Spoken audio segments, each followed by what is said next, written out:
लेकर यहाँ आए। आज आपने बार बार जो ये कहा जाता है कि आजाद समाज पार्टी भीम आर्मी में नौजवानों की संख्या ज्यादा है, मैं चैलेंज करके कहता हूं मीडिया को कि वो अपने पीछे घूम के देख के बताएं कि आज नौजवान ज्यादा है या इस समाज के रखवाले बहादुर और जिनको समाज की नींव देते वो ज्यादा। प्यारे साथियों, आपका काम खत्म हो गया तो नहीं।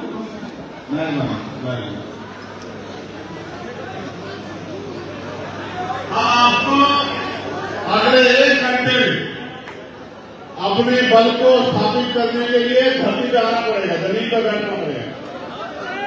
और जिसको तो नहीं बैठ सकता वो रास्ते से उस रास्ते से बाहर जाकर सुन लो, लेकिन जो पीछे लोग बैठे हैं उनको परेशान मत करो। जो नहीं बैठ पाए वो उस रास्ते के बाहर जाके सपोर्ट में जाके सुन लो, मेरी आवाज नहीं तक जाएगी। पता नहीं पता मेरी आवाज नहीं तक जाएगी।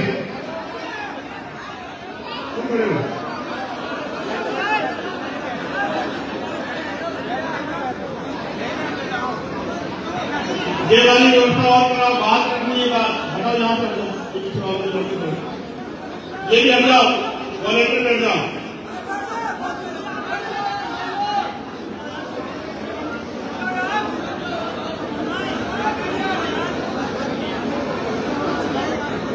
ये संख्या तो है ज्यादा और जगह पड़ गई है कम।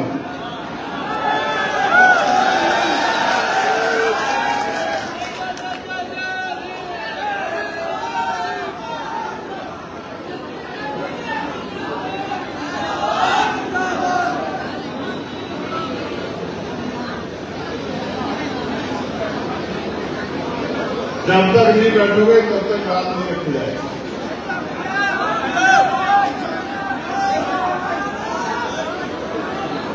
ये इनका क्या नाम है?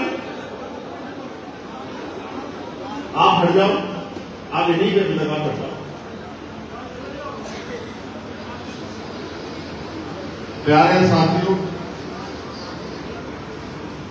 अस्तित्व बचाओ, भाईचारा बनाओ। प्रभु जन सम्मेलन जो 7वां सम्मेलन सबसे पहले सहारनपुर में हुआ, फिर दूसरा सम्मेलन हापुड़ में हुआ, तीसरा सम्मेलन गाजीपुर में हुआ, चौथा सम्मेलन आगरा में हुआ, 5वां सम्मेलन, और सम्मेलन नहीं कहिए, ब्लास्ट कहिए, ब्लास्ट 5वां सम्मेलन जिसने बड़े बड़े पार्टियों दलों की नींद उड़ा दी, वो लखनऊ में हुआ 1 तारीख को, 1 जून 2025, और वो भी 1 जून को इसलिए रखा गया कि अर्जक संघ की स्थापना दिवस था, इसलिए अर्जक संघ के लोगों को, उन महान मूर्तियों को, उन महान विभूतियों को, उन संघर्ष के योद्धाओं को याद करने के लिए जिन्होंने अर्जक संघ को जो है तैयार करके समाज में बौद्धिक विकास की लहर चलाई, उनको नमन करने के लिए 1 जून को लखनऊ में रखा गया। फिर 6वां सम्मेलन झांसी में रखा गया, बुंदेलखंड की धरती पर, छलकारी बाई, मां छलकारी बाई की धरती पर।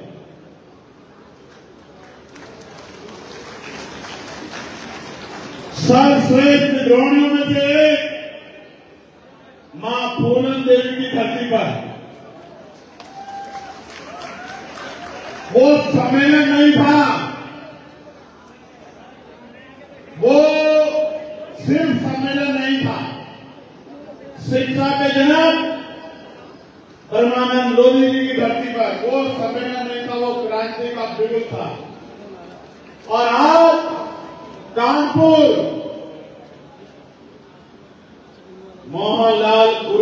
की धरती पर यह ऐलान है जो आजाद हिंद फौज ने किया था, याद है नहीं याद है?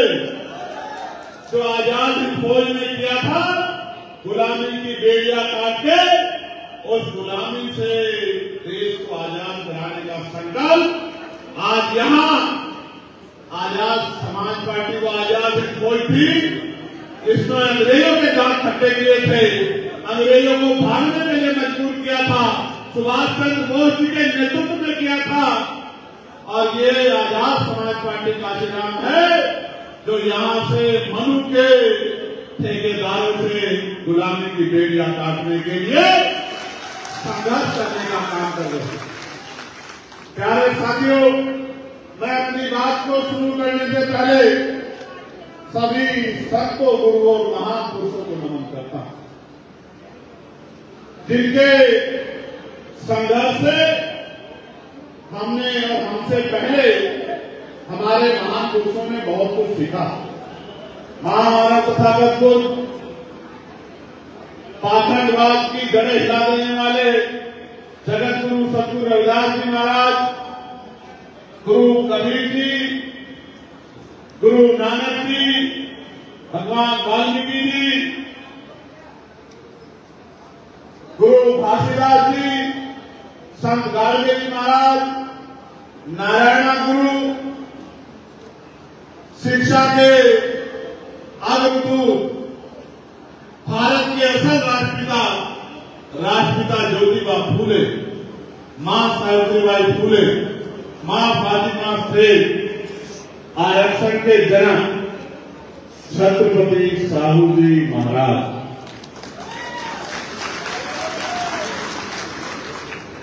करोड़ों शोषितों, वंचितों, महिलाओं, किसानों, नौजवानों के उस समय भी और आज के भी आदर्श नेता विश्व कवि डॉक्टर बाबा साहब अम्बेडकर और जब संघ की स्थापना करने वाले महामना रामसु वर्मा, चौधरी महाराज सिंह भारती, बाबू जगदेव प्रसाद कुशवाहा, जननायक कर्पूरी ठाकुर, पेरियार मलय यादव, ईवी पेरियार रामानायकर स्वामी, बाबू श्रीदयाल चौरसिया, संत राम बीए प्रजापति, परमानंद लोधी, मां अहिल्या बाई होलकर, मां झलकारी बाई, मां अवंतिका बाई लोधी,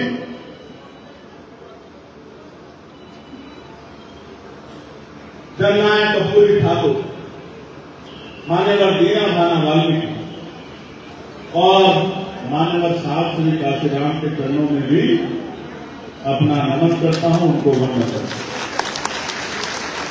ये जो महापुरुष जिनके नाम मैंने लिखे, इनके बारे में मैं यही कहूंगा कि बाबा साहब ने कहा था, मैं मूर्तियों में नहीं, मैं किताबों में हूं, मुझे खोजने की नहीं, मुझे पढ़ने की जरूरत है। मैंने इन महान पुरुषों में से बहुत सभी को देखा तो नहीं है, लेकिन जब जब मुझे मौका मिला है मैंने इनको पढ़ने का काम किया है, इनको जानने का काम किया है, इनको पहचानने का काम किया है, इनके विचारों पे चलने के लिए खुद को तैयार करने का काम किया है। और इनके विचारों में चलने का मतलब है आग के ऊपर चलना, तलवार की धार के ऊपर चलना, तीर की नोक पर चलना, क्योंकि देश में जो व्यवस्था है वो व्यवस्था सब कुछ बर्दाश्त कर सकती है, लेकिन इस राह पे चलकर बहुजन समाज के लोगों को जागरूक करके, उनको अंधविश्वास पाखंडवाद से निकाल के, उनमें भाईचारा पैदा करके, और जब मैं ये कहता हूं कि प्रबुद्ध जन सम्मेलन हम लोग करेंगे और प्रबुद्ध जन की परिभाषा बताता हूं कि पहले जन ये कहते थे कि देश में एक ही जाति प्रबुद्ध है, एक ही समाज प्रबुद्ध है। जब वो इस बात को कहते थे तो वो मनु की उस बात को मजबूत करते थे तो बात ये कहती है कि कोई पैदा होते ही नीच हो जाता है, छोटा हो जाता है, कोई पैदा होते ही ऊंचा हो जाता है, पैदा होते ही महान हो जाता है। ये मनुष्य के जो सिद्धांत है, मनुष्य के जो विचार है, हमारे महान पुरुषों ने इनके खिलाफ क्रांति करने का काम किया और इन विचारों के खिलाफ जो सत्य विचार है उस सत्य विचार को लोगों तक पहुंचाने का काम किया। आप मुझे बताइए, क्या जन्म के आधार पर कोई प्रमुख हो सकता है क्या? क्या जन्म के आधार पर कोई श्रेष्ठ हो सकता है क्या? इस दुनिया का इतिहास ये कहता है, हम महापुरुष भी उसको मानते हैं जिसके जीवन का आकलन करने के बाद, उसके जाने के बाद हम ये तय करते हैं कि इस व्यक्ति ने समाज के लिए कोई योगदान किया है, समाज के लिए कुछ संघर्ष किया है, इसके प्रयासों से महापुरुषों का आंदोलन आगे बढ़ा है। उनके जाने के बाद, क्योंकि जीते जीते हम उनका विरोध करते हैं राजनीतिक वजह से, सामाजिक वजह से, जाति की वजह से, आर्थिक आधार पे, लेकिन जब वो चला जाता है तो हम भी दबे स्वर में कहते हैं कि असली आंदोलन तो यही चला रहा था, हम तो अपने बीवी बच्चों के लिए, अपने परिवार के लिए काम कर रहे हैं।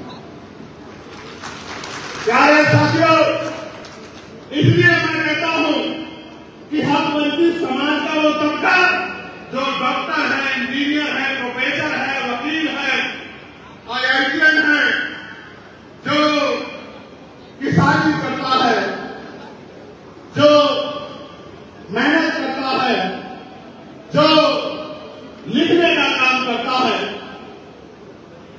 इस वर्ग में जो पढ़ लिखकर जिसने समाज को, प्रदेश को, देश को कुछ देने का काम किया, वो सब प्रबुद्ध है।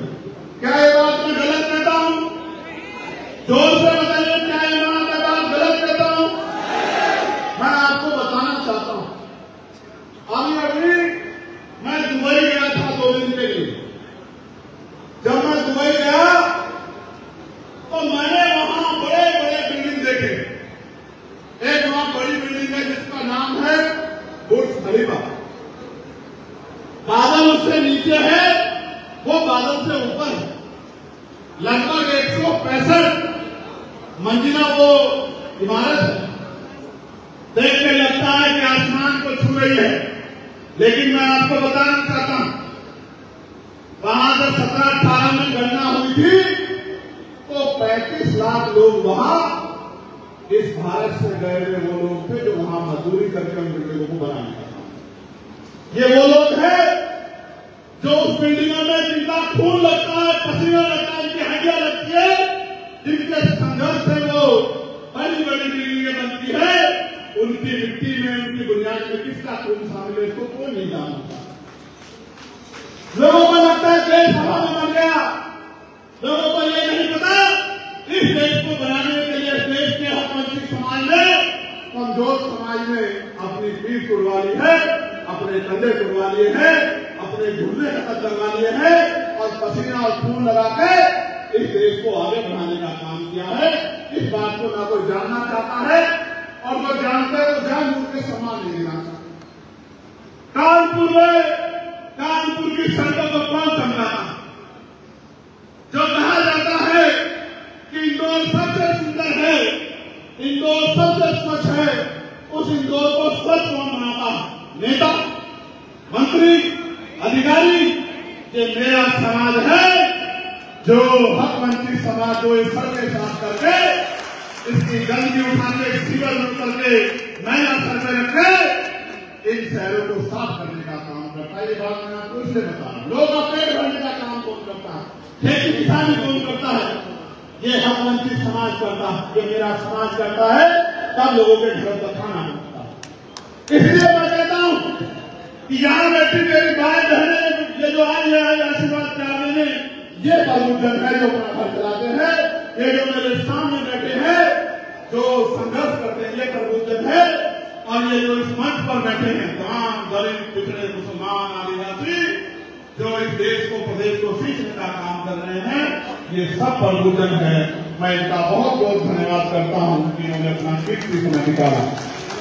प्यारे साथियों, इस मंच पर हमारे प्रदेश अध्यक्ष भाई सुनील चित्तौड़ जी, प्रदेश उपाध्यक्ष पीताम्बर प्रजापति जी, भाई सौरभ किशोर जी, इस मंडल के मुख्य मंडल प्रभारी राम गोपाल जी, भीम आर्मी के प्रदेश सह संयोजक भाई कौशल वाल्मीकि जी, मंडल प्रभारी मेरे छोटे भाई जयेंद्र कबीर जी, प्रदेश संगठन मंत्री श्री प्रकाश विश्वकर्मा जी, चांद बागमारे जी, बलवीर सिंह जाटव जी, प्रदीप निगम जी, रविंद्र पाल सिंह जी, जावेद वासी जी, छविराम जाटव जी, अभिषेक जाटव जी, हर्ष चौधरी जी, अमन जाटव जी, प्रोफेसर देवेंद्र सिंह जी जो मिशन चरण के एग्जाम में है, भारत भूषण जी जिलाध्यक्ष कानपुर नगर, प्रदीप संगवार जी जिलाध्यक्ष कानपुर देहात, रविंद्र गौतम जी जिलाध्यक्ष औरैया,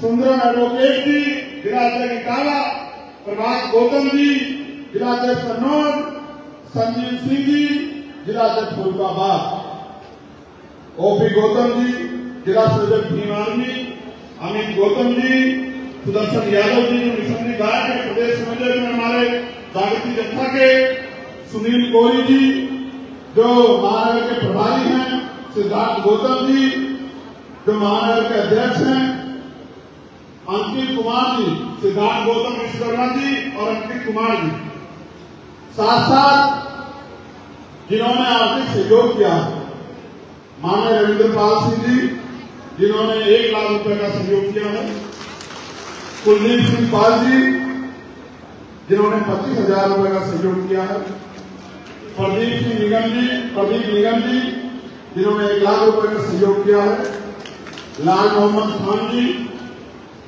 जिन्होंने 25,000 रुपए का सहयोग किया, प्रोफेसर देवेंद्र जी जिन्होंने 25,000 रुपए का सहयोग किया है, डॉक्टर संजीव जी जिन्होंने 25,000 रुपए का सहयोग किया है, कैप्टन कप्तान सिंह जी जिन्होंने 30,000 रुपए का सहयोग किया है, हमारे ब्रिजेश कटियार जी जिन्होंने अर्जक संघ की तरफ से 50,000 रुपए का सहयोग किया है, हमारे भीम आर्मी के साथी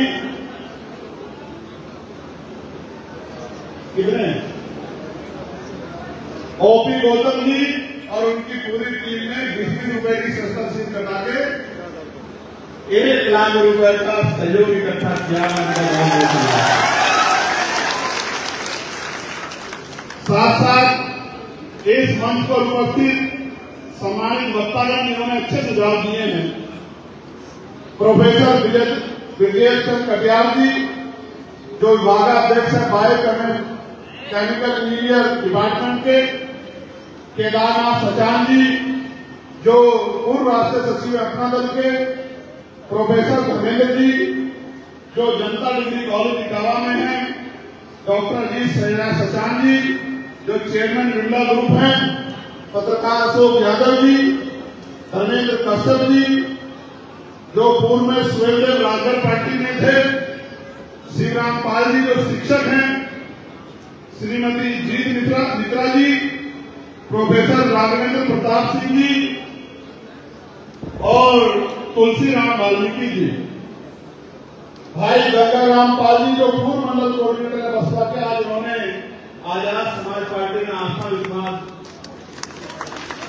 दिखाया है, मैं उनका स्वागत करता हूं और आजाद समाज पार्टी में उनका स्वागत है।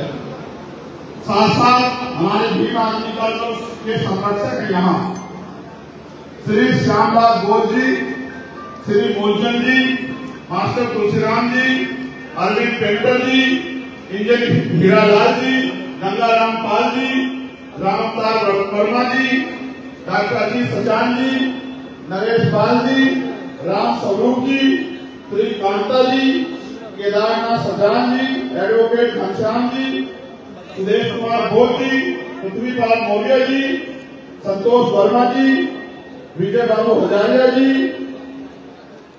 मैकुलाल छोटे जी, सुंदरलाल धर्म जी, राम शंकर रघुवंशी जी, कुलदीप जी, पीएम निराला जी, बलमोहन दास जी, कैलाशनाथ सोनकर जी, हीरालाल जी, यजवंतन राव जी, छत्रपाल जी, रमेश कुमार बख्शी जी, मेवालाल धर्म जी, महेंद्र पाल जी, विनय बिहारी जी, विनोद बिहारी जी, एडवोकेट शशिकांत जी, रविंद्र कुमार मधुर जी, शिवनाथ बाबू जी, प्रेमचंद वाल्मीकि जी, रामकृष्ण वर्मा जी, मोहनलाल जी, राम करपाल जी, सूर्य नारायण जी, नरेश चंद जायसवाल जी, आप सबका मैं बहुत बहुत धन्यवाद करता हूँ।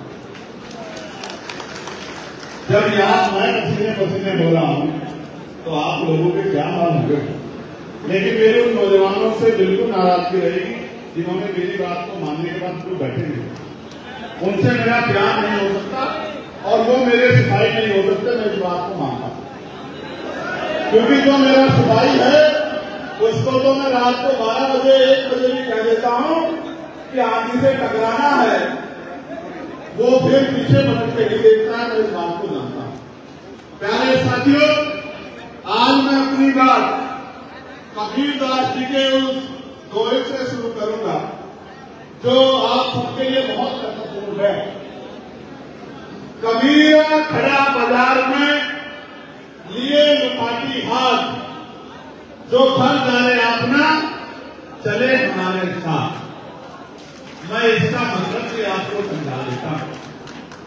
कबीरदास जी बाजार में लाठी लेके खड़े और ये कह रहे हैं कि जो अपना घर फूकना चाहता हो, जलाना चाहता हो, वो इस आंदोलन में हमारे साथ चले। प्यारे भाइयों, ये आंदोलन प्राप्त करने का नहीं, ये आंदोलन देने का है।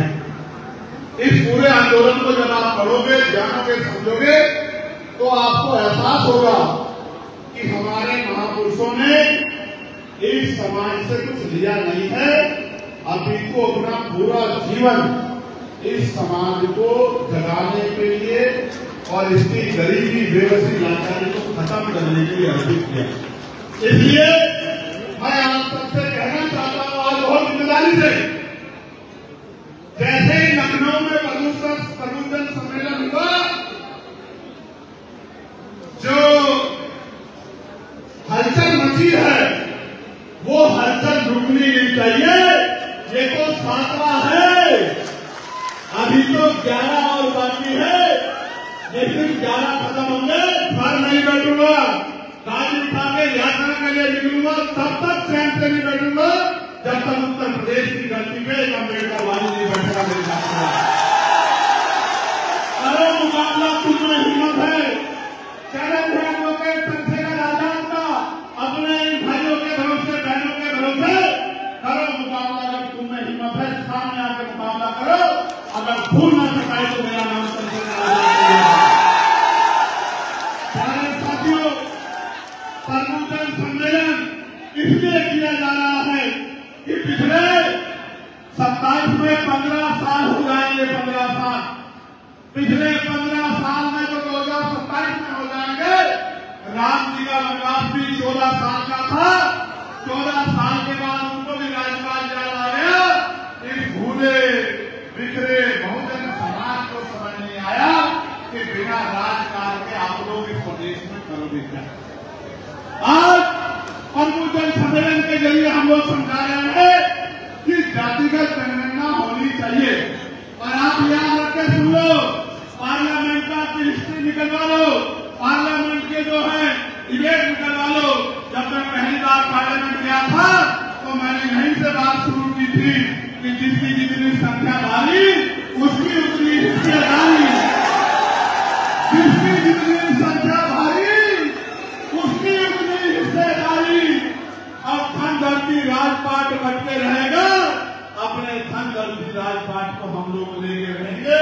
ये बात जो है मैंने पहले दिन कही, और इसके लिए जातिगत जनगणना होनी ही चाहिए, क्योंकि जातिगत गणना होगी तो ये पता लगेगा किसकी कितनी संख्या है और किसकी जेब में क्या है। सिर्फ जातिगत जनगणना नहीं, उसके आर्थिक आंकड़े भी जारी होने चाहिए। गाड़ी किसके पास है, बस किसके पास है, ट्रेन किसके पास है, हेलीकॉप्टर किसके पास है, हवाई जहाज किसके पास है, कंपनियां किसकी है, फैक्ट्रियां किसकी है, जमीन किसके पास है, रोजगार किसके पास है, बैंक अकाउंट में किसके पैसे हैं, और कौन है वो जिसको 80 करोड़ लोगों को सस्ता राशन दिया जा रहा है, ये जानना चाहिए। ये जातिगत जनगणना में खुले भाई, ये लोग अच्छे नहीं।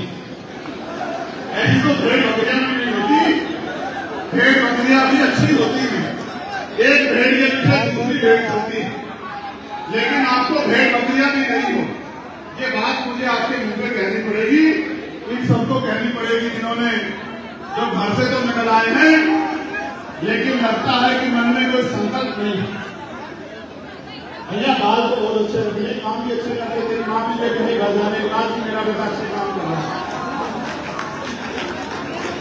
ये एक मीडिया के साथियों ने भी तो पूरा बवाल काट दिया ना एक ही लाइन में। अब आप लोग कहीं बोलते हो, रिकॉर्ड कर रहे हो, ये रिकॉर्ड के बीच में तुम मीडिया कहाँ बन रहे हो भाई, कहाँ बन रहे हो मीडिया बैठती क्यों नहीं, क्यों डिस्टर्ब कर रहे हो बात आपको ध्यान रखो। गेट खुला हुआ निकलवा दो, मत देना कि भैया वहां बैठने नहीं दिया आपने। इस बार अगर तुमने एक भी खड़ा हुआ तो याद रखना कि गेट खुलेगा। आपको मेरी बात को याद रखना, पता ना मैं झूठ नहीं बोलता हूँ, क्योंकि तुम लोग वैसे इतने सारे लोगों से मैं जो दर्द में याद करना चाहता हूँ वो भी उसको भी डिस्टर्ब होना चाहता हूँ, ठीक है। तो प्यारे साथियों, क्या करा खराब दिया नींद कर क्या बैठ जाए यार।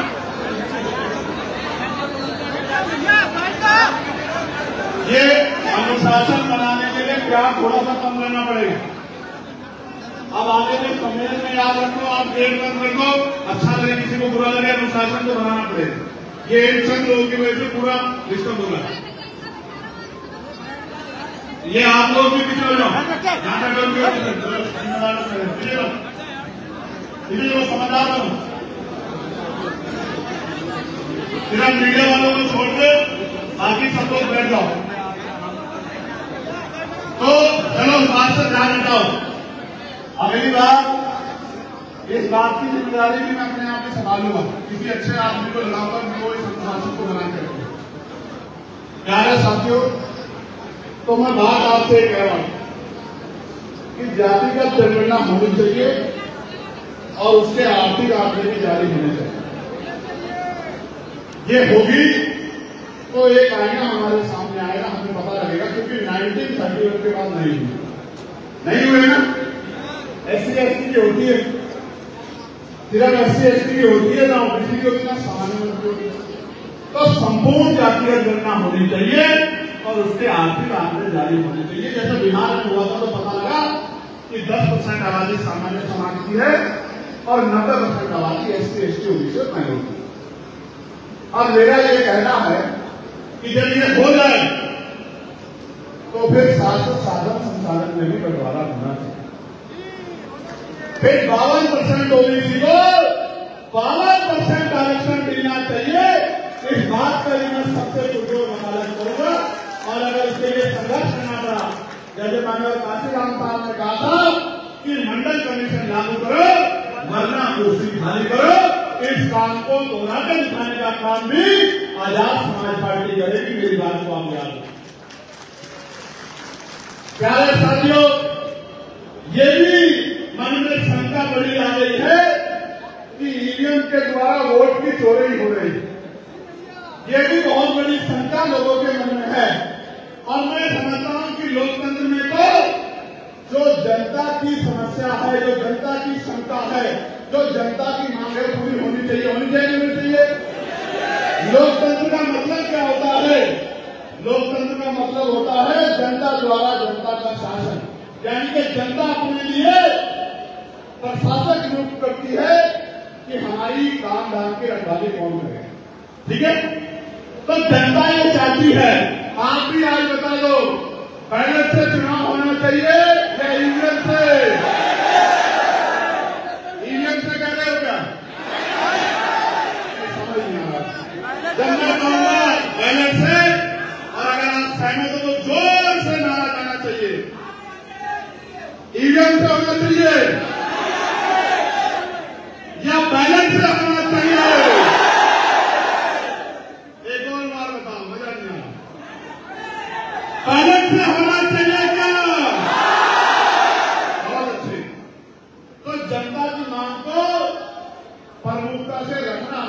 जिम्मेदारी है, इसलिए पहले से चुनाव होना चाहिए, हमें इस ओर पर ध्यान देना चाहिए। जबकि मैं तो यूनियन से जीत के आया हूं, लेकिन जो लोग मेरे चुनाव में गए वो जानते हैं कि घंटा लेकर अखबार की है, हमारे लोगों ने 100 महीने जब तक रिजल्ट नहीं आया, ऐसा नहीं करना। 24 घंटे मशीन सो जाती थी, फिर आज आजाद समाज पार्टी का नौजवान नहीं सोता था, इस तरह से जो है काम के करा के जीते। अब अंतर भी छोटा मोटा नहीं है, 1.5 लाख से ज्यादा वोट से जीते। कितने वोट से? ये आपकी मेहनत। मैं कानपुर मंडल के साथियों का भी धन्यवाद दूंगा। जब मैं वो चुनाव लड़ रहा था, आपने अपनी मेहनत की कमाई के पैसे जुटा के यहां से भेजे। मैं अपने मिशन सेल के साथियों का, लीगल सेल के साथियों का, किसान मोर्चा के साथियों का, भाईचारा कमेटी के साथियों का बहुत बहुत धन्यवाद करूंगा। मेरी क्या औकात है कि मैं चुनाव लड़ूं, बहुत पैसे लगते हैं। ये तो आप लोगों ने हिम्मत जुटाई, अपनी मेहनत कमाई से पैसा भेजा, उससे हमने चुनाव लड़ा और ये करके दिखाया कि अगर हमें मौका मिलेगा तो हम बहुत कुछ कर सकते हैं। मैं ज्यादा कुछ नहीं कर रहा हूं, मैं इस देश में अपने महान पुरुषों के आंदोलन को आगे बढ़ाने का काम कर रहा हूं। जिस आंदोलन को राष्ट्रपिता ज्योतिबा फुले ने चलाया, उनके बाद छत्रपति साहूजी महाराज ने चलाया, उन्होंने 50% दिया था। मैं 52 की बात कर रहा हूं। तो भाई बताओ, 60-70 साल में, ये तो समझो 1902 की बात है। 123 साल बाद अगर मैं 2% और आगे बढ़ा रहा हूं तो कौन सा बड़ा काम कर रहा हूं? आप बताओ। बढ़ना तो 60% चाहिए था। और शेड्यूल कास्ट में चमार, वाल्मीकि, पासी, धोबी और जायसवाल को, तमाम लोगों को, इनके बच्चों को कौन आगे बढ़ने देगा? इसलिए मैं मानता हूं, क्योंकि अभी सामाजिकता नहीं आई है, अभी समाज, देश पूर्ण रूप से जो है नैतिक नहीं हुआ है कि आपके हक को आपको दे दे। आपको तो लड़के लेना पड़ेगा अभी। इसलिए कह रहा, इसलिए मैंने पार्लियामेंट में प्राइवेट मेंबर बिल लाके कहा कि निजी क्षेत्रों में भी SC, ST, OBC के लोगों को आरक्षण का लाभ मिलना चाहिए। बताओ, मिलना चाहिए नहीं मिलना चाहिए? जोर से बताओ। माँ भी तभी दूध पिलाती है जब बच्चा तलवार मार के रोता। आप घर में चुपचाप बैठे हो तो लोगों को लगता है इनको कुछ चाहिए भाई नहीं, समझे? इसलिए जागरूक करने निकला हूं कि जाग जाओ, इकट्ठे हो जाओ, अपने हक ले लो, वरना वो दिन दूर नहीं कि आजादी से अपने बात रखने की आजादी भी देश में खत्म हो जाएगी। मैं आपको एक उदाहरण बताता हूं, इतना बैकलॉग है। आज ही मैंने रिपोर्ट पढ़ी, मैं एयरपोर्ट पे था, एक इतना बड़ा विमान हादसा हुआ, 300 के लगभग लोगों की जान चली गई। और आज की मैं रिपोर्ट कर रहा था कि 53% बैकलॉग है, 53% नियुक्तियां खाली पड़ी है। लेकिन सरकार को नहीं समझ में आता कि 53% नियुक्तियां भरनी है। आप समझो, 2 आदमी का काम 1 आदमी से ले रहे, इसलिए कई बार नुकसान उठाना पड़ रहा। तो ये मांग भी हमने प्रबुद्धन सम्मेलन के जरिए अपने लोगों तक पहुंचाने का काम किया।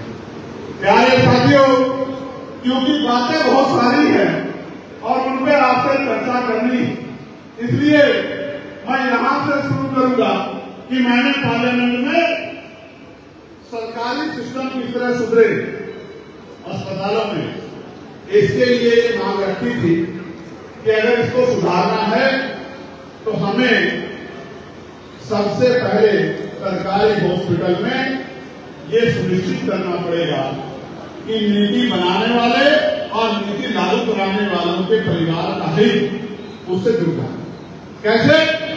नीति बनाने वाले यानी कि संसद में, लोकसभा में, राज्यसभा में, विधानसभा, विधान परिषद में या नगर पालिका, नगर परिषद में या ग्राम पंचायत में जितने भी प्रतिनिधि हैं संवैधानिक पदों पे, चाहे वो ग्राम पंचायत का मेंबर हो, चाहे महामहिम राष्ट्रपति जी हो, चाहे प्रधानमंत्री हो या गांव का प्रधान हो, चाहे जिला पंचायत का सदस्य हो या जिला पंचायत का अध्यक्ष हो, नगर पंचायत का चेयरमैन हो, या नगर निगम का मेयर हो, या विधायक सांसद हो, मंत्री मुख्यमंत्री हो, या मुख्यमंत्री हो, या केंद्रीय मंत्री हो, सबके बच्चों का और उनका इलाज सरकारी हॉस्पिटल में होना चाहिए। और उसी तरह से जितने अधिकारी कर्मचारी हैं, चाहे हमारे केंद्रीय सचिवालय के अधिकारी हो या ग्राम पंचायत में सबसे जो छोटी इकाई है वहां सेक्रेटरी, जिसको हम सचिव कहते हैं, वो चाहे कानून हो, तहसीलदार हो, नायाब हो, एसडीएम हो, एडीएम हो, डीएम हो, कमिश्नर हो, या अपर सचिव हो, मुख्य सचिव हो, प्रमुख सचिव हो, जितने भी पद है, चाहे पुलिस के हमारे सिपाही हो, चाहे मास्टर हो, डॉक्टर हो, सबके बच्चों का इलाज बीमार होने पर उनका इलाज सरकारी अस्पताल में होना चाहिए।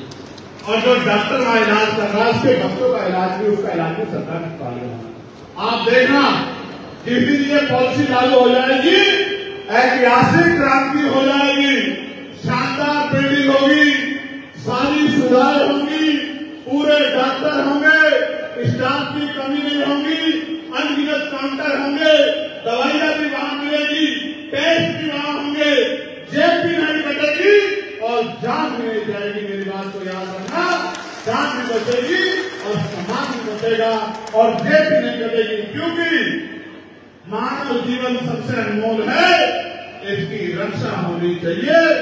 मैंने अपने पिता को अपने पैसे की कमी के कारण किसी और के पिता की, किसी बहन की, किसी भाई की, किसी के पति की, किसी की मां की, किसी के बच्चों की जान ना जाए, इसका फैसला हमें करना पड़ेगा, वरना वो दिन दूर नहीं कि 6 महीना में बिल्लोर में मुझे जान के बड़ी तकलीफ हुई। मैंने अधिकारियों को बहुत फटकार लगाई कि डायलिसिस चल रहा था, एक मुस्लिम भाई 26 साल का डायलिसिस चल रहा था, लाइट चली गई, जनरेटर में तेल नहीं था, उसकी तरफ से जान चली गई डॉक्टरों की लापरवाही की वजह से। आप समझिए, जिस अस्पताल में, सरकारी अस्पताल में जनरेटर नहीं है, जनरेटर में तेल नहीं है, आप समझिए कितना बड़ा भ्रष्टाचार हो। इसलिए ये पहली घटना नहीं है, इससे पहले भी गोरखपुर में बहुत जगह पे इलाज की कमी के कारण, ऑक्सीजन की कमी के कारण बहुत सारे लोग की जान गए, बहुत सारे बच्चों की जान गई। दूसरा, एक क्रांति और करनी है, सरकारी स्कूलों की हालत बदलनी। और आपने देखा ये सरकार तो सरकारी स्कूल बंद कर रही है, 22,000 है, 22,000 सरकारी स्कूल बंद करने का काम ये उत्तर प्रदेश की सरकार कर रही है। आप मुझे बताओ, कटियार साहब प्रोफेसर हैं, सरकारी स्कूल में किसके बच्चे पढ़ते हैं? बताओ, अमीरों के या गरीबों के? ईमानदारी से बताओ, गरीबों के, किसानों के, मजदूरों के भविष्य बदलता है स्कूल से। मैं प्राइवेट स्कूल में पढ़ के आया हूं, मैं सरकारी स्कूल में पढ़ा था, मैंने ग्रेजुएशन सरकारी स्कूल में की है। तो मेरे जैसा आदमी सरकारी स्कूल से पढ़ के वकील बन सकता है, लोकसभा का सांसद बन सकता है। उन सरकारी स्कूलों को एक योजना के तहत बंद किया जा रहा है कि सरकारी स्कूल बंद हो और प्राइवेट स्कूल वालों की हो जाए, सरकार को डोनेशन मिले और गरीबों के बच्चों का भविष्य खराब हो जाए। किसान का बेटा किसान बने और मजदूर का बेटा मजदूरी बने, मजदूर का बेटा वकील, डॉक्टर, इंजीनियर, IAS ना बने। ये सोची सबकी साजिश है, हमें ये समझना पड़ेगा। इसलिए मैंने पार्लियामेंट में कहा कि भाई एजुकेशन पॉलिसी अच्छी होनी चाहिए। सबके पास समस्या है, सब कहते हैं ये समस्या, ये समस्या। मैंने पार्लियामेंट में समस्या का जिक्र नहीं किया, मैंने समाधान का जिक्र किया। उन्होंने कहा कैसे अच्छी करोगे?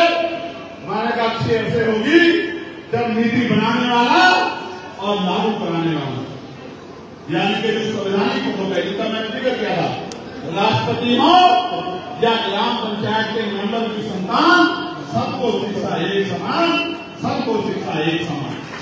तो मैंने कहा जब जो टीचर पढ़ाता है, जो जिलाधिकारी उसका निरीक्षण करता है, उसकी निगरानी करता है, जो कमिश्नर जिले की निगरानी करता है, जो सेक्रेटरी और और तमाम अधिकारी हैं जो कमिश्नर की जिले की निगरानी करते हैं, जो संवैधानिक पद हैं, डीएम हो, एसडीएम हो, कमिश्नर हो, पटवारी हो, तभी बेड़ी भी अच्छी होगी, पंथों की लड़ाई ऐसी लड़ेंगे, क्योंकि बड़े लोगों के बच्चों की बात है, उनके बीच से हमारे भी कर जाएंगे। इसलिए मैं कह रहा हूं कि सरकारी स्कूल में सुधार अगर करना है, इनको बंद करने से काम नहीं चलेगा, उनमें सुधार लाके और उनमें अपने सरकारी कर्मचारी अधिकारियों के बच्चों को, नेताओं के बच्चों को पढ़ाना पड़ेगा। आप देखना भ्रष्टाचार भी खत्म होगा और पढ़ाई अच्छी मिलेगी। मिलनी चाहिए पढ़ाई।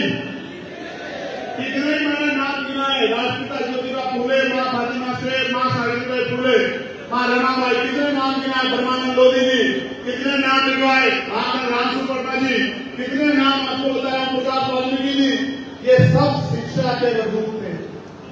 इसलिए कह रहा हूं, और बाबा साहब ने तो कहा शिक्षा श्रेणी का वजूद है जो पीछे का वजूद है।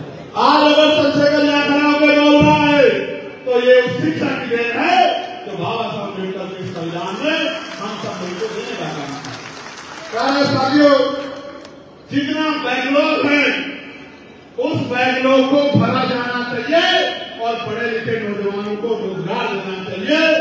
ये मांग भी सरकार को हमारी पूरी करनी चाहिए, और अगर सरकार पूरी नहीं करेगी तो मैं आपको विश्वास दिलाता हूं कि जिस दिन हमें अवसर मिलेगा, पहली कैबिनेट में सारा बैकलॉग निकलवा के उस बैकलॉग को भरने के आदेश दिए जाएंगे। मेरी बात को ध्यान रखें।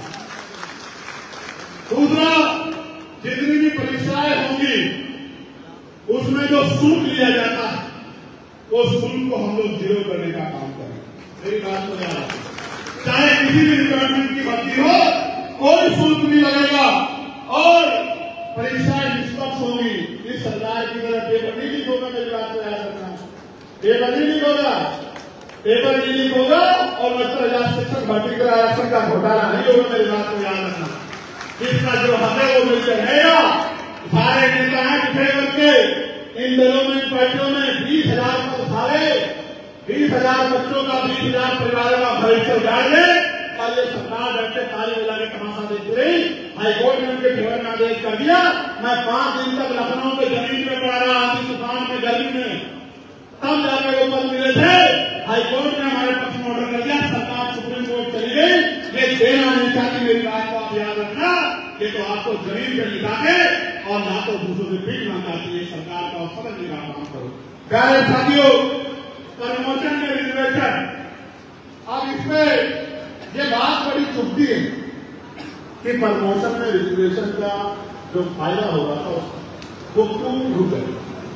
इसमें सिर्फ ये सरकार दोषी नहीं है, इनसे पिछले वाली सरकार ने भी प्रमोशन में रिजर्वेशन का बिल पार्लियामेंट में भरवा के हमारे दलित वर्ग के, आदिवासी वर्ग के कर्मचारियों को उनके अधिकारों को छीनने का काम किया, उनके खून के आंसू उनको रुलाने का काम किया।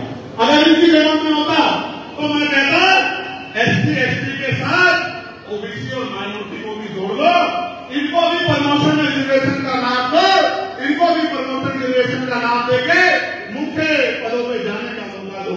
मैं आपको विश्वास दिलाता हूं, प्रमोशन में आरक्षण एससी एसटी ओबीसी को हम लोग दिलाते रहेंगे, माइनॉरिटी की। मेरी बात को आप याद रखना, लिख रहे। और पुरानी पेंशन को जिस तरह खत्म किया गया, आज हमारे साथ सचान जी हैं। सचान जी जैसे सीनियर लोग पुरानी पेंशन की वजह से हर परिवार में सम्मान का जीवन प्राप्त करते थे। तुलसीराम जी सम्मान का जीवन प्राप्त करते थे, परिवार में दिक्कत होती थी और संघर्ष करने वालों की मदद भी कर पाते थे। लेकिन पुरानी पेंशन खत्म करके इस समाज की रीढ़ तोड़ने का काम कर दिया, तो इसी सरकार ने, जो केंद्र और राज्य में, इसी सरकार ने काम करने का। तो मैं आपको विश्वास दिलाता हूं कि पुरानी पेंशन को लागू कराने के लिए हम लोग पूरा प्रयास करेंगे कि पुरानी पेंशन लागू हो जाए। प्रत्येक गांव में पक्की सड़कें बनाने के लिए, और जो बिजली का बिल है, आप बताओ बिजली विभाग को निजीकरण की भेंट चढ़ा रहे हैं, देखा तो सुना नहीं सुना। आज 1 लाख परिवारों को उनकी सरकारी नौकरी छीनने का ऐसे जो आप सुनना मेरी बात को क्यों कर रहे हैं प्राइवेट, आपको पता है? जानना चाहते हो? बिजली प्राइवेट होगी तो महंगी होगी, महंगी होगी तो गरीब लोग सोलर की तरफ भागेंगे। और सोलर का काम किसके पास है? गूगल पे सर्च करके देख लेना, आपको पता लग जाएगा कि किसको मदद करने का काम किया जा रहा है। इसलिए बिजली को महंगी करने का काम किया जा रहा है। मैं आपको स्पष्ट तौर पर कह रहा हूं, अगर निजीकरण के जरिए इन कर्मचारियों की नौकरी छीनने काम करेगी सरकार, तो उत्तर प्रदेश में बंद उड़ाने का काम हम लोग करेंगे। पूरे उत्तर प्रदेश की सिस्टम को ठप करने का काम हम लोग करेंगे। उन अधिकारी कर्मचारियों की रक्षा करने का काम करेंगे। और मैं बिजली विभाग के साथियों के साथ साथ अन्य विभाग के साथियों को भी बताना चाहता हूं, जलते घर को देखने वाले फूस का छप्पर आपका है, आपके पीछे तेज हवा है, आगे मुकद्दर आपका है। उसके कत्ल में मैं भी चुप था, मेरा नंबर अब आया, मेरे कत्ल पे आप भी चुप हो, अगला नंबर आपका है। आज दिल्ली विभाग के जो लोग चुप है, अधिकारी कर्मचारी दूसरे ढालोगे, कल आपके विभाग का नंबर आएगा, तब एक ही आदमी आपके लिए खड़ा होगा, एक ही संगठन आपके लिए खड़ा होगा, एक ही पार्टी आपके लिए खड़ी होगी, वो है भीम आदमी आजाद समाज पार्टी। और आपके लिए संघर्ष करने वाला भाई चंद्रशेखर आजाद। प्यारे साथियों, आज कानून व्यवस्था का क्या हाल है? कानून व्यवस्था का यह हाल है, गरीबों की बच्चों की अस्मतें लूट रही हैं, उनके घरों को जलाया जा रहा है, उन्हें मार के लटकाया जा रहा है, कोई सुनने वाला नहीं है। कौशाम्बी में क्या हुआ? कौशाम्बी में जिस परिवार के को अपमान झेलना पड़ा, उसी परिवार के लोगों को जेल जाना पड़ा। कौशाम्बी में पाल समाज के लोगों के साथ क्या हुआ? हमारी टीम आ गई थी और बहुत जल्द मैं भी कौशाम्बी के परिवार से मिलने के लिए जाऊंगा। इस मंच से आपको ऐलान करके कह रहा हूं, उनके लड़ाई लड़ने का काम करूंगा। मैंने मांग की है उसमें सीबीआई जांच हो। सरकार अगर सच्ची है तो सीबीआई जांच करा दे, दूध का दूध पानी का पानी करा दे। अगर जो दोषी हो उसमें कार्रवाई होनी चाहिए, लेकिन सरकार की तरफ से दोषियों को बचाने का काम सरकार न करे, इसके परिणाम घातक होंगे। लेकिन बाल समाज पिछड़ा वर्ग जा गया, ये कुर्सी भी आपके नीचे से ठीक लेगा, जिस कुर्सी पे बैठ के दम का कर रहे हो, दमन कर रहे हो। मेरी बात को याद है, एक घटना नहीं है, आप कोई सा जिला उठा लो, उत्तर प्रदेश का रोज हत्याएं हो रही है, रोज हत्याएं हो रही है, रोज घर जलाए जा रहे हैं, रोज जमीन छीनी जा रही है, रोज मारा पीटा जा रहा है जाति के आधार पे।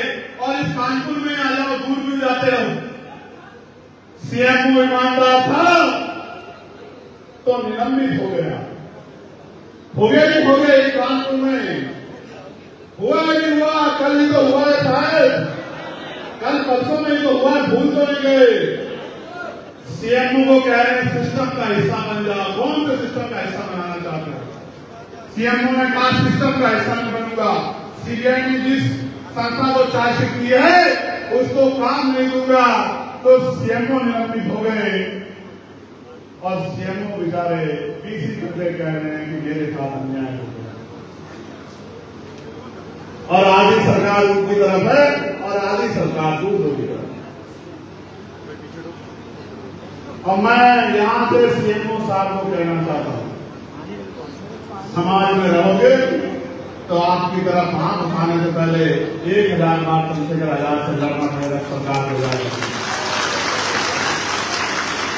और अगर उन्हीं के गुणगान गाओगे, उन्हीं की बात बोलोगे, उन्हीं की बोली बोलोगे, उन्हीं के विचार में रख जाओगे, तो निलंबित नहीं होंगे, तमाम तरह का अपमान करना पड़ेगा, कोई पूछ नहीं आएगा। मेरी बात को संदेश के तौर पर कह रहा हूं, इस मंच से सीएमओ के माध्यम से तमाम अधिकारी कर्मचारियों को कह रहा हूं, पिछड़े दलित वर्ग के, मुस्लिम समाज के और न्याय पसंद समाज के अधिकारी कर्मचारियों को कह रहा हूं, अभी भी वक्त है, आप बहुत बड़ी जिम्मेदारी आपके कंधों पर, समझदारी से काम करो। समाज साथियों, प्रदेश भर में मॉब लिंचिंग की घटनाएं हो रही, मॉब लिंचिंग, और स्पेशली मुसलमानों को तो टारगेट करके, हमारे यहाँ मुस्लिम समाज के लोग बैठे, मुसलमानों को तो टारगेट करके मारा जा रहा है। अगर जांच भी नहीं होगी तो पता लग जाए कि मुस्लिम नाम है, बुलडोजर चलेगा, पीटा जाएगा, गोली लगेगी, खान लड़ी जाएगी, और अगर पता लग जाए कि मुख्यमंत्री के परिवार के लोग हैं तो कितना बड़ा अपराध करने की कोई सजा नहीं होगी, पुलिस छूट दी जाएगी, और अपराध करो और मत करो, कोई पूछने वाला नहीं। अब तो पुलिस पिट रही है, अभी पुलिस को पिटा, थाने में घुस के पिटा, कई जांच के लिए गए तो वहां पिटा, इस छाती का इकबाल निकला, इनके माथे पर अशोक की नाथ, अशोक पार्लियामेंट में अगर पुलिस के भाइयों के लिए किसी ने आवाज उठाने का काम किया तो चंद्रशेखर आजाद ने। इनके 8 घंटे की ड्यूटी हो, बॉर्डर स्कीम खत्म की जाए, सप्ताह में 2 छुट्टी मिले, वेतन संख्या दूर हो, नौकरियों की संख्या बढ़ाई जाए और इनको अपने परिवार के बीच रहने का मौका मिले, ये मांग के जब किसी ने की है तो चंद्रशेखर आजाद ने की है। प्यारे साथियों, आशा बहनों का की वेतन वृद्धि हो, आंगनबाड़ी बहनों की वेतन वृद्धि हो, भोजन माताओं बहनों की वेतन वृद्धि हो, ग्राम पंचायत जो रोजगार सेवक हैं, पंचायत सहायक हैं, पीआरडी के जवान हैं, होमगार्ड के जवान हैं, उनकी भी तनख्वाह वृद्धि, उनके वेतन वृद्धि की मांग अगर किसी ने की तो पार्लियामेंट में जाकर चंद्रशेखर आजाद ने की, आपकी शक्ति से की, आपकी हिम्मत से। पत्रकार भाइयों के लिए सुरक्षा की मांग की, वकील भाइयों के लिए एडवोकेट प्रोटेक्शन एक्ट लागू कराने की मांग की, तमाम लोगों के लिए मैं जाति देखा, ना धर्म देखा, ना ये देखा कि मेरे साथ रहने से इस वक्त जितनी पीड़ा मुझ तक पहुंची उसकी आवाज बनने का काम किया, उसकी लड़ाई लड़ने का काम किया। सम्मानित साथियों, ठेकेदारी पर जो नौकरियां हैं, और ये बड़ा कड़वा है लेकिन मैंने अपनी करीब से देखा है, भारत में सेना पे हमारा जवान शहीद होता है, वो भी नौकरी करता है, उसके लिए मेरे पास शक नहीं। जिन सेना के जवानों का बलिदान हुआ बॉर्डर पे, मैं उनके परिवारों के प्रति श्रद्धांजलि भेंट करता हूं, आदरांजलि भेंट करता हूं, उनको नमन करता हूं, उन परिवारों के लिए हिम्मत की प्रार्थना करता हूं कुदरत से, क्योंकि वो सेना के जवान जब बॉर्डर पे हमारे लिए, हमारी रक्षा के लिए खड़े होते तभी हम सुरक्षित होते थे। लेकिन साथियों, जो सीमा में मरता है उसके बारे में भी बात करनी पड़ेगी। वो भी नौकरी करता है, उसका जीवन भी मूल्य रखता है, उसकी मां को भी पैदा करते हुए दर्द होता है, उसके जाने में उसके बच्चों को भी, उसकी पत्नी को भी, उसकी बहन को भी, उसके पिता को भी, उसकी मां को भी दर्द होता है। क्या उसका दर्द अलग नहीं होता? उसको तो कोई सम्मान नहीं देता। वो तो मजबूरी में 5,000, 7,000, 9,000, 11,000, 17,000 की नौकरी पे पहला उठाता है, जिसको सबसे अपमानित काम माना जाता है, उसमें भी पक्की नौकरी नहीं देते।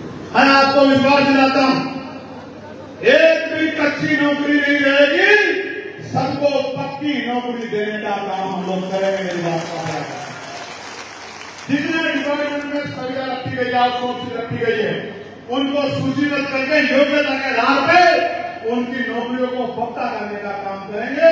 इस बात को मैं आपको विश्वास दिलाता हूं, और ठेकेदारी सरिया पे अपने लोगों को मरने नहीं देंगे। सीवर में इस बात का भी आपको विश्वास दिलाता हूं, इस ठेकेदारी प्रथा को भी खत्म करेंगे। सम्मानित साथियों, किसानों को उनकी फसल पे एमएसपी की गारंटी हम लोग देंगे कि उनकी फसल सड़े नहीं, उनको नुकसान नहीं। क्योंकि जब किसान की फसल पकती है तो कुदरत उसकी परीक्षा लेने के लिए घनघोर बादल लगा दे। घनघोर बादल को देख के किसान कभी कभी डर जाता है। मेरे जैसा किसान को जिस किसान ने 16 महीने जेल में काटे, कितने महीने दोबारा बताओ, कितने महीने?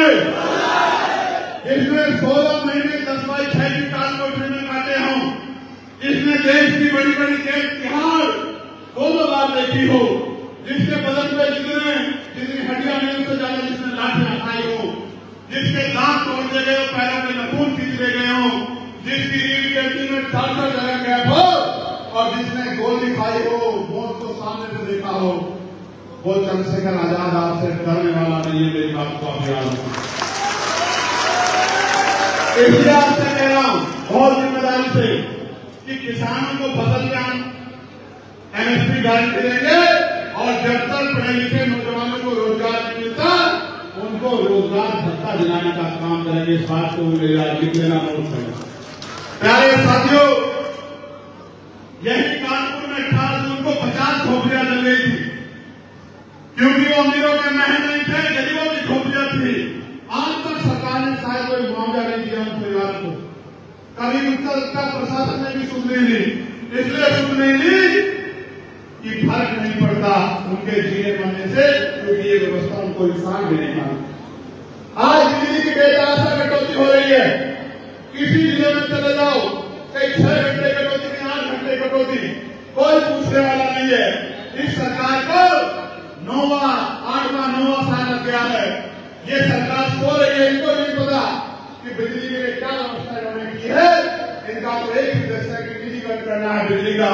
मैं आपको विश्वास दिलाता हूं, इन बिजली के बिलों को भी कम करने का काम करेंगे और सस्ती बिजली लोगों तक पहुंचाने का काम करेंगे। मेरी बात को आप याद रखना। प्यारे साथियों, शिक्षा मित्र बहुत परेशान आंदोलन कर रहे हैं। उनका समायोजन करने का काम भी हम लोग करेंगे, जो ये सरकार नहीं कर पाई। इस बात का भी मैं आपको विश्वास दिलाता हूं। उनको 10,000 रुपए की नौकरी में काम करना पड़ रहा है, उनको सम्मानित वेतन दिलाने का काम हम लोग करेंगे, पक्की नौकरी दिलाने का काम हम लोग करेंगे। और प्यारे साथियों, मैं इस मंच से तमाम SC ST OBC के साथ साथ अपने मुस्लिम भाइयों से भी ये प्रार्थना, ये निवेदन करने के लिए आया कि आप लंबे समय से ठगे गए, तमाम तरह से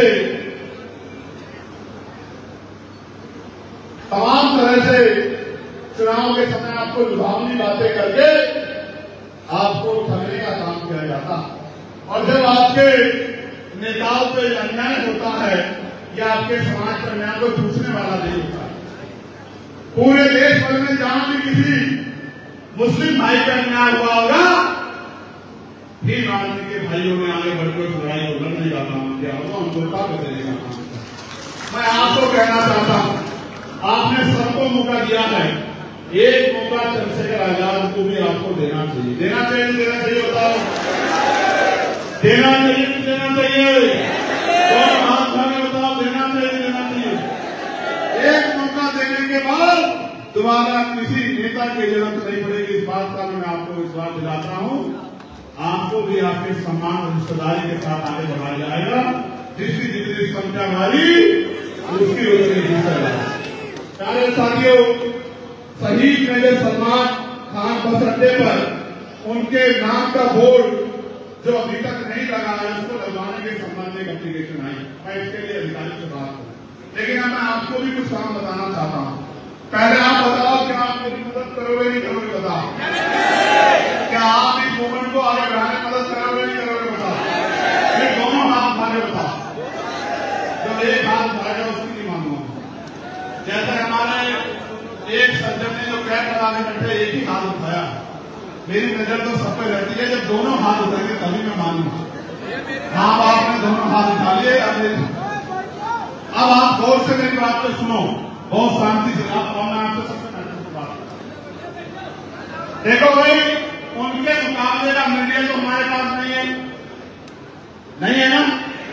उनके मुकाबले का धन तो हमारे पास नहीं है, साधन तो हमारे पास नहीं है। उनके मुकाबले का बहुबल तो हमारे पास नहीं है, तो हमारे पास क्या? जैसे मान्यवर ने कहा था कि हमें अपने छोटे छोटे साधनों से बड़े बड़े कामों को अंजाम देना। और उन्होंने ये भी कहा कि मुर्दा लोग मिशन नहीं चलाते और जिंदा लोग मिशन को रुकने नहीं देते। मैं आज आपको विश्वास दिलाता हूं, जीवन में आपकी किसी से नाराजगी हो सकती है, विधानसभा स्तर में आपकी किसी से नाराजगी हो सकती है, प्रदेश स्तर पर मंडल स्तर पर आपकी नाराजगी हो सकती है, लेकिन ये नाराजगी व्यक्तिगत नहीं है, ये आंदोलन वैचारिक है। हमें पीछे नहीं हटना किसी की बातों से, हमें लगातार आगे बढ़ना है और इस कारवा को मंजिल तक पहुंचाना है। और मंजिल तक पहुंचा के उन गरीब माओं के आंसू पूछने हैं, उन गरीब बहनों के आंसू पूछने हैं, उन भूखे पेटों में रोटी पहुंचानी है, उन टूटे छपड़ों को मकान में बदलना है और उन उदासी वाले चेहरों पर खुशी लानी है, रोशनी। ये काम अकेले हम सब लोग नहीं कर सकते। जब तक आप जब तक घर से निकल के, क्योंकि जब हम 8 घंटे अपना घर चलाने के लिए मेहनत कर सकते हैं, तो जिन महापुरुषों के कार्य से, संघर्ष से हमें ये स्वाभिमान का जीवन मिला है, उस संविधान की रक्षा के लिए, बाबा साहब अम्बेडकर के आंदोलन को मजबूत करने के लिए, काशीराम साहब के संघर्ष को मजबूत करने के लिए, आरएसएस संघ के संघर्ष को पूरा करने के लिए क्या हम 1-2 घंटे भी अपने घर से निकल के काम नहीं कर सकते? आने वाली पीढ़ी हमसे पूछेगी कि जब सब कुछ लूट रहा था, निजीकरण हो रहा था, संविधान पे हमला हो रहा था, सरकारी नौकरियां खत्म हो रही थी, जब हमारे लोगों को मारा पीटा जा रहा था, जब खेती की जमीन लूट रही थी, तब आप लोग क्या कर रहे हैं? क्या जवाब दोगे का सवाल? क्या पीढ़ी आपको पूछेगी? नहीं पूछेगी, जरूर पूछेगी। क्या जवाब दोगे? क्या देने आए थे? क्या लेकर जाओगे? इसका जवाब आपसे पूछा जाए। जिसके जीवन में कोई लक्ष्य नहीं होता, उसका जीवन, उसका आना जाना व्यर्थ होता। इसलिए मैं आपसे कहता हूं, अगर सच में आपके अंदर जो बातें मैंने बताई उनको पूरा करने की ललक है, चाहत है, तो फिर मेरे साथ घर से निकलो और जिस बस्ती में रहते उस बस्ती में घर घर जाके मेरी बात को पहुंचाओ, आजाद समाज पार्टी के विचारों को पहुंचाओ, महापुरुषों की बात को पहुंचाओ, गली गली प्रचार करो, गली गली में संगठन बनाओ, बूथ का संगठन बनाओ, सेक्टर का संगठन बनाओ, भाईचारा कमेटियां बनाओ, विधानसभा कमेटियां बनाओ, जिला कमेटियां बनाओ, प्यार बढ़ाओ, एक दूसरे के दुख सुख के साथी बनाओ, एक दूसरे का हाथ पकड़ो। चीटी चीटी के पीछे चलती है, देखिए ये देखिए, फेर के पीछे चलती है, गधा भी गधे के पीछे चलता है। आप तो इंसान हो, आप तो समझो कि आपके लिए कौन लग रहा है, आपको किसके साथ चलना है। भाई मैं संघर्ष तो बहुत कर रहा हूं, आप जानते हो मैं इतना संघर्ष कर रहा हूं कि मैंने अपनी जान को भी दांव पे लगा दिया। मैं गोलियों से भी नहीं डरता, भीड़ में से कहां से गोली चलेगी और मेरा सीना चीर के चले जाएगी, मुझे इस बात की परवाह नहीं। आज एक बार कह रहा था, एक बार इतिहास याद रखेगा। अगर आपने जल्दी साथ दिया तो 27 में इनकलाब ला देंगे, और अगर आप देर से जागे तो थोड़ी सी देर रहेगी, लेकिन संकल्प पक्का है। मर सकते हैं, झुक नहीं सकते, टिक नहीं सकते, रुक नहीं सकते, और जब तक महापुरुषों का कारा मंदिर तक पहुंचे नहीं तब तक मर भी नहीं सकते। कितनी गोली चला लो सूरज को भूल फेंक के खराब नहीं किया जाता। मैं फिर आपसे कहता हूं, अगर सच में आप इस आंदोलन से प्यार करते हैं, अगर आप इन नौजवानों के संघर्ष से प्यार करते हैं, अगर आपके दिल में कुछ कर्ज लेने की तमन्ना है, तो इतनी बड़ी संख्या है, हमारी सबसे बड़ी ताकत हमारी संख्या है। अगर दिन में 1 घंटे की काम करोगे तो 27 में और 27 से पहले त्रिस्तरीय पंचायत चुनाव में उत्तर प्रदेश में जब रिजल्ट आएगा, जमीन जमीन पे प्यार प्यार से धीरे धीरे कचरे की चाल से जो इनकलाब आएगा, उसको देख के अच्छे अच्छों की नींद उड़ जाएगी। मेरी बात को मेरे साथ आप नगीना के लोगों का धन्यवाद दो, दोनों हाथ मांगे, ऐसे दोनों हाथ मांगे नगीना के लोगों का धन्यवाद दो कि उन नगीना के लोगों ने आपके इस भाई को ताकत देने का काम किया, आपको ताकत देने का काम किया, इस आंदोलन को ताकत देने का काम किया। नगीना के लोगों ने ताकत दी तो पार्लियामेंट में जाके मैंने बाबा साहब अम्बेडकर की जयंती पे अवकाश कराने का काम किया, जगत गुरु सतगुरु रविदास जी महाराज की जयंती पे अवकाश कराने का काम किया, और चाहे कोई कर्मचारी उनकी मांग उठाने का काम किया, पुरानी पेंशन की मांग उठाई और सोर्सिंग के खिलाफ आवाज उठाई, लोग के खिलाफ आवाज